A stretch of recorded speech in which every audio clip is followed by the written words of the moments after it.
Assalamualaikum warahmatullahi wabarakatuh. Selamat malam, salam sejahtera kepada kita semua. Semoga semua sehat-sehat. Bertemu kembali kita dalam mata kuliah Ekonomi Sumber Daya Manusia. Dalam hal ini, materi yang akan kita bawa adalah tentang produktivitas kerja yang kira-kira bahwa di dalam ekonomi sumber daya manusia yang menjadi tujuan utama dalam manajemen sumber daya manusia adalah produktivitas kerja. Nah, produktivitas itu mengandung pengertian filosofis sebagai definisi kerja dan operasional. Namun, produktivitas itu sendiri mengartikan bahwa seperti gambar yang ditayangkan ini, menaiknya sebuah kinerja ataupun produktivitas dari yang Bapak ini kemudian naik ya secara statistik dibuatnya sampai dengan tanda panah ini ya. Jadi bertambahnya pundi-pundi kalau dia ibaratkan di dalam sebuah perusahaan, bertambahnya pundi-pundi perusahaan mengartikan bahwa produktivitas itu meninggi ya. Artinya input processing output itu secara filosofi berproduktivitas merupakan suatu kinerja yang menaik dari yang kecil menjadi lebih besar lagi dan paling banyak. Secara filosofis produktivitas merupakan pandangan hidup ya, namun ya ada sikap mental yang selalu berusaha untuk meningkatkan mutu kehidupan. Jadi kalau diibaratkan gambar ini pundi-pundi ini jadi menaik seperti suatu kenaikan seperti tangga ya. Jadi ada satu kenaikan yang lebih signifikan. Nah, ini dia yang disebut dengan produktivitas kerja. Kemudian kalau kita melihat ekonomi itu merupakan ilmu yang menjelaskan bagaimana memenuhi kebutuhan masyarakat sebanyak mungkin dengan jumlah sumber-sumber yang terbatas. Sumber-sumber yang terbatas itu kan ada di pikiran kita ya. Bagaimana input processing output itu. Jadi di input itu bagaimana human resource, bagaimana natural resource diciptakan sehingga dari pola pikir yang kita gali, dari inovasi yang kita buat mencapai suatu ekonomi yang kira-kira mendapat sebuah nilai ya. Sedangkan sumber daya ekonomi itu mengandung dua pengertian ya. Jadi sumber daya ekonomi kalau tadi human resource ya di sumber daya manusia, kemudian ada natural resource, ada sumber daya ekonominya ya.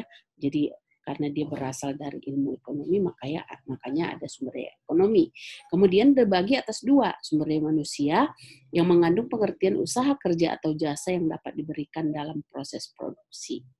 Ya, jadi ada sumber daya manusia yang mengandung usaha kerja. Ada juga sumber daya manusia menyangkut manusia yang mampu bekerja untuk memberikan jasa atau usaha tersebut. Jadi dibaginya terhadap apa perbedaannya bahwa ada usaha kerja, kemudian ada yang memberikan jasa ya. Jadi usaha kerja tersebut diberikan dalam bentuk jasa. Ini diberikan dalam bentuk proses produksi. Jadi bagaimana input processing menjadi output itu sehingga tercapai tujuan ya. Jadi kalau di pengolahan, di processingnya bagaimana sehingga mencapai sebuah output. Ya, Ibu sering menyampaikan bahwa apa yang menjadi output itu. Nah, begitulah processing itu diciptakan dengan biaya-biaya yang maksimal. Oke. Ekonomi sumber daya manusia juga menerangkan bagaimana memanfaatkan sumber daya manusia sebaik-baiknya. Ya, jadi dengan filosofi bahwa ada teori ekonomi ya, filosofi ekonomi dengan pengorbanan yang sekecil-kecilnya untuk mendapatkan hasil yang sebesar-besarnya. Ya, jadi teori ekonomi itu berlaku ya.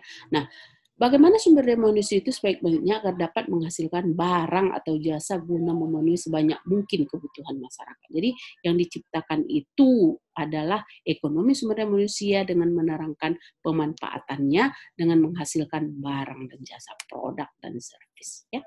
Jadi sebanyak mungkin itu memberikan kebutuhan kepada masyarakat.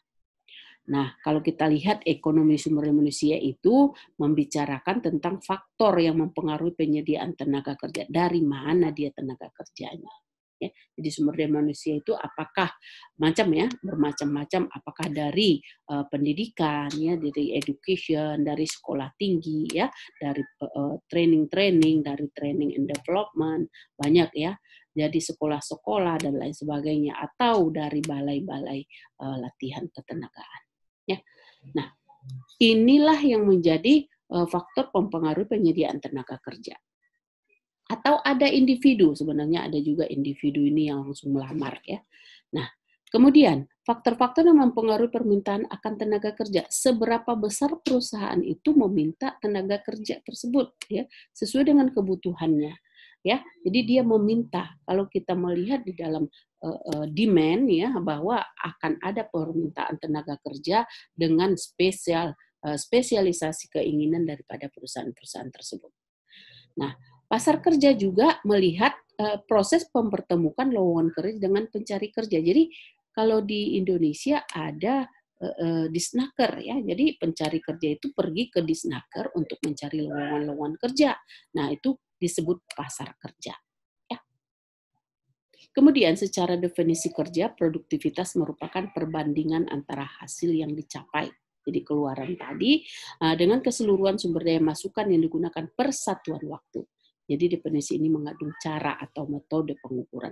Ada metode yang dipergunakan untuk mengukur input, processing, output sehingga mencapai suatu hasil yang maksimal. Nah, dari output itu kembali lagi ke input sebagai feedback ya untuk pengolahan daripada produktivitas berikutnya.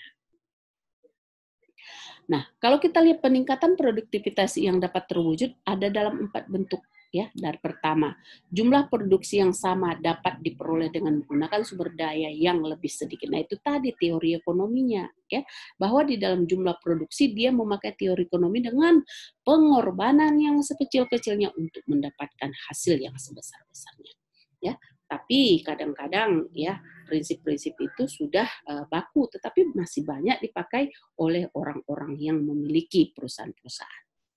Yang kedua, jumlah produksi lebih besar ya. Jadi output itu lebih besar dapat dicapai dengan menggunakan sumber daya yang kurang. Jadi input processing itu di input itu agak sedikit, tetapi dia mendapat hasil yang sebesar-besarnya. Nah, itu juga terhadap prinsip ekonomi ya. Kemudian jumlah yang lebih besar dapat dicapai dengan menggunakan sumber daya yang sama. Jadi kalau di input itu sekian, 1.000 misalnya, maka output itu didapatkan akan 1.000 ya.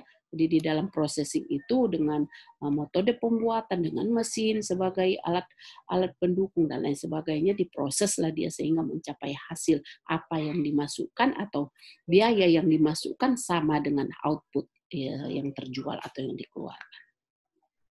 Kemudian jumlah produksi yang jauh lebih besar diperoleh dengan bertambahnya sumber daya yang relatif lebih kecil. Jadi hanya jumlahnya lebih besar, diprosesnya, kemudian diperolehlah pertambahan sumber daya manusia yang lebih kecil. Ya, jadi peningkatan produktivitas itu terwujud dalam 4 bentuk ini, bisa sama, ya kalau di sini sama, ya kalau dikategorikan ya jumlah produksi itu output ya. Jadi jumlah produksi itu output itu bisa dikategorikan bahwa output itu lebih besar daripada input.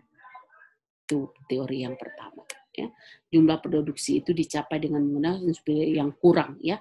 Jadi sumber dayanya yang kurang ya. Jadi kalau di sini output ya juga ya dianggap jumlah produksi lebih besar ya dari sumber daya, hampir sama ya. Yang kurang ini lebih sedikit, lebih besar. Jumlah produksi itu lebih besar dan dicapai dengan menggunakan sumber daya yang sama ya. Jadi ada juga ini output ya sama dengan input ya. Jadi di kelompok yang tadi output sama dengan input. Nah, kemudian ada lagi bahwa jumlah produksi itu jauh lebih besar ya. Jadi hasil itu diperoleh dengan pertambahan sumber daya manusia, ada penambahannya bisa juga dengan sama. Nah, melalui pendekatan sistem ya, sistem itu saling berinteraksi ya. Jadi satu unit dengan unit lain yang tidak bisa dipisahkan. Dari pendekatan sistem tersebut, faktor yang mempengaruhi produktivitas karyawan perusahaan dapat digolongkan 3 kelompok ya. Dia ada kualitas dan kemampuan fisik karyawan. Ada kualitasnya dengan kemampuannya sama-sama tinggi ya, di kualitas kemampuan dipengaruhi oleh tingkat pendidikan, latihan, motivasi, etos kerja, mental dan kemampuan fisik karyawan yang bersangkutan. Jadi bisa tinggi di dalam kualitasnya, bisa tinggi di kemampuan fisik karyawan sehingga input processing output itu mencapai suatu perekonomian atau produktivitas yang tinggi. Ya. Kemudian yang kedua, sarana pendukung, bahwa di dalam sarana pendukung dalam meningkatkan produktivitas kerja, karyawan perusahaan dapat dikelompokkan menjadi dua golongan, menyangkut lingkungan kerja, ya, kemudian termasuk teknologi dan cara, kemudian produksi sarana peralatan produksi yang digunakan, tingkat keselamatan dan kesehatan kerja, serta suasana dalam lingkungan kerja itu sendiri.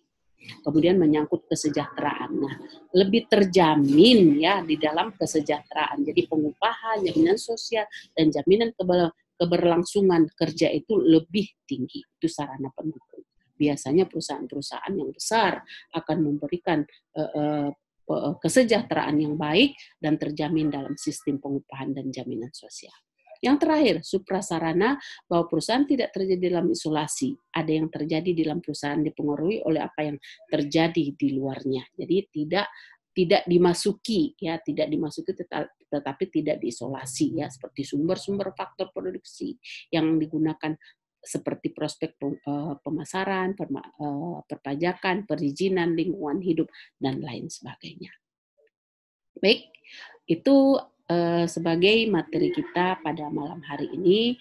Silakan di like, di subscribe, kemudian ditonton ya, setelah ditonton diberikan komentarnya di bawah ini. Baik, wassalamualaikum warahmatullahi wabarakatuh.